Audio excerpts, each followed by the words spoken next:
అందరికీ నమస్కారం.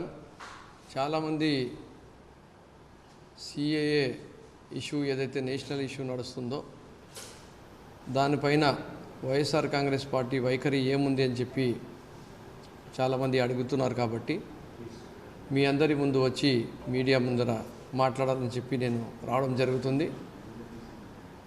భారతదేశము కొన్ని వేలాది సంవత్సరాల నుంచి ఎన్నో సివిలైజేషన్స్ని చూసి ఇవాల్వ్ అయిన దేశము.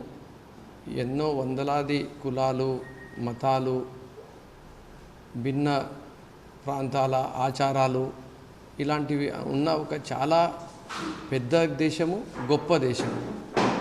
ఈ పెద్ద దేశంలో, గొప్ప దేశంలో ప్రపంచమంతటా కూడా మాట్లాడుకునేది ఏమంటే it is one of the best democracy and the biggest democracy which is safeguarding the interest of the citizens irrespective of their race, region, religion or caste or creed అని చెప్పి. సో ఎక్కడ కూడా విపక్ష అనేది మన భారతదేశంలో ఈరోజు వరకు కూడా లేదు.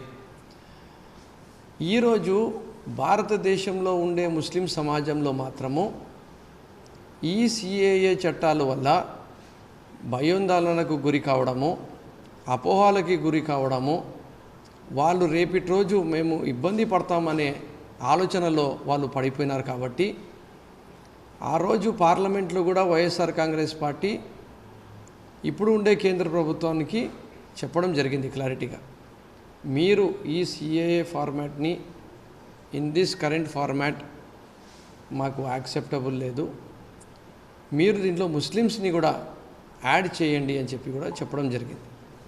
ఈరోజు కూడా మేము చెప్తున్నది ఏమంటే ఎక్కడ కూడా కులాన్ని బట్టి, మతాన్ని బట్టి, ప్రాంతాన్ని బట్టి మనము విపక్ష చూపిస్తే అది దేశం కోసం మంచిది కాదు. కాబట్టి అందరి మనోభావాల్ని మనము తీసుకొని వెళ్ళాలా.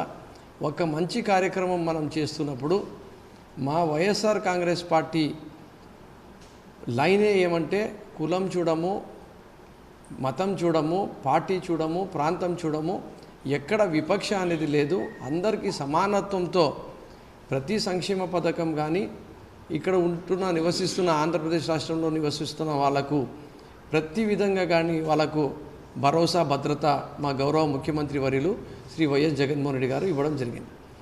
ఈరోజు సిఏఏలో 6 రిలీజియస్ మైనారిటీస్కి పెట్టి దాంట్లో ముస్లిమ్స్ని చేర్పియకపోతే ఆ సిఏఏ చట్టము రావడం వల్ల రేపటి రోజు వచ్చే ఎన్పిఆర్ కానీ ఎన్ఆర్సీ కానీ వచ్చినప్పుడు ఎప్పుడైతే ఈ బీద ప్రాంతాల్లో ఉండేవాళ్ళు, పేదరికంలో ఉండేవాళ్ళు వాళ్ళ సిటిజన్షిప్ని ఒకవేళ ముస్లిమ్స్ ప్రూవ్ చేసుకోలేని పరిస్థితుల్లో పడినప్పుడు ఈ సిఏఏ చట్టం అనేది అందరికీ వర్తిస్తుంది. కానీ ముస్లిమ్స్లకు ఒక్కటే మాత్రము వర్తించకుండా వాళ్ళు నిజమైన భారతదేశ పౌరులైన వాళ్ళు రెఫ్యూజీలుగా అయ్యే పరిస్థితి అయిపోతుంది అని చెప్పి ఒక చాలా భయోందోళనలో ఈరోజు ఉన్నారు. కాబట్టి మా గౌరవ ముఖ్యమంత్రి గారి స్టాండ్ కూడా ఏమి అంటే అన్ని పర్సనల్ లా బోర్డ్స్తో, అంటే సిఖ్స్ ఉండని, జైన్స్ ఉండని, పార్సీస్ ఉండని,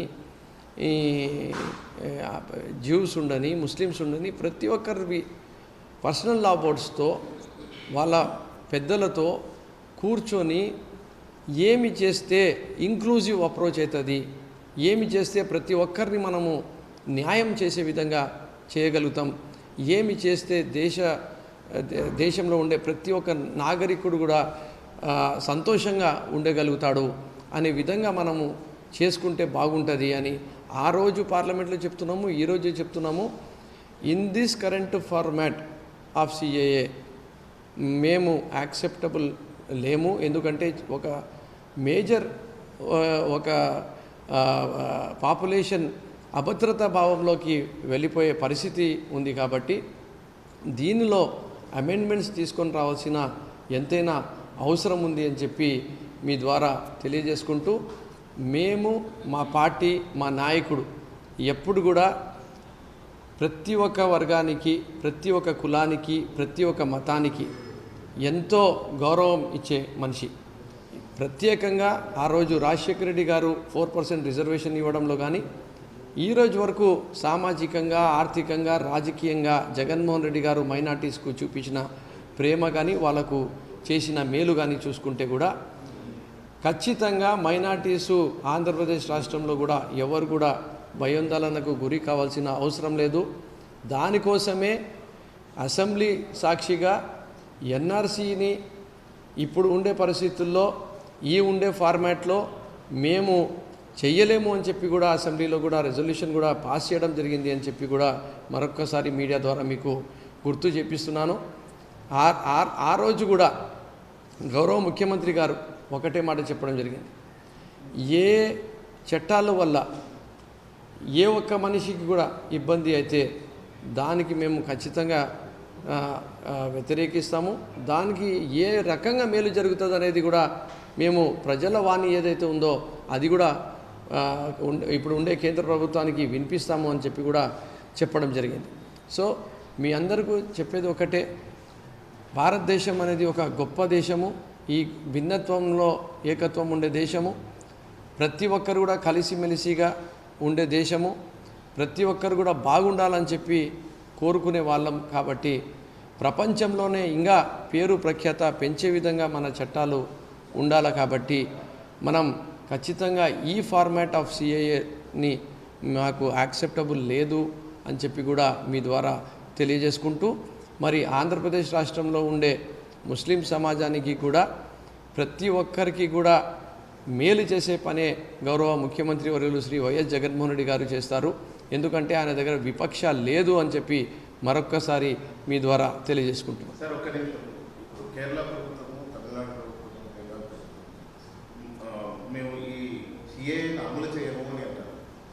మీ రాష్ట్ర ప్రభుత్వం కూడా అలాంటి వైఖరి ఏమైనా తీసుకుంటారు?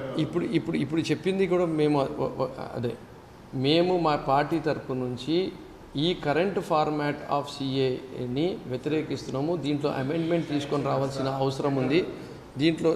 దీంట్లో అమెండ్మెంట్ తీసుకొని రావాల్సిన అవసరం ఉంది. దీంట్లో ముస్లిమ్స్ని, జ్యూస్ని వాళ్ళని కూడా దీంట్లో యాడ్ చేయాల్సిన అవసరం ఉంది. ఇంకా ఎవరైనా మిగిలిపోయింటే కూడా వాళ్ళని కూడా యాడ్ చేస్తే మంచిది. కానీ ఒకరిని తొలగించడము, ఒక వర్గానికి తొలగించడం అనేది మంచిది కాదని చెప్పి మేము నమ్ముతున్నాం. ఈ చట్టాన్ని తీసుకొచ్చిన బీజేపీతో కలిసి టీడీపీ, జనసేన పోతున్నాయి. ఇది ఎఫెక్ట్ ఎలక్షన్లో ఎడుతున్నారు. అది తెలుగుదేశం పార్టీ బీజేపీ పార్టీతో ఇంతకుముందు కూడా వాళ్ళు అలయన్స్లో ఉండినారు. దాని తర్వాత మేము అలయన్స్లో ఎప్పటికీ బీజేపీ పార్టీతో కలవము అని చెప్పి కూడా చంద్రబాబు నాయుడు గారు చెప్పడం జరిగింది. మళ్ళీ మోడీ గారికి కూడా ఎన్నోసార్లు ఆయన తిట్టడం జరిగింది.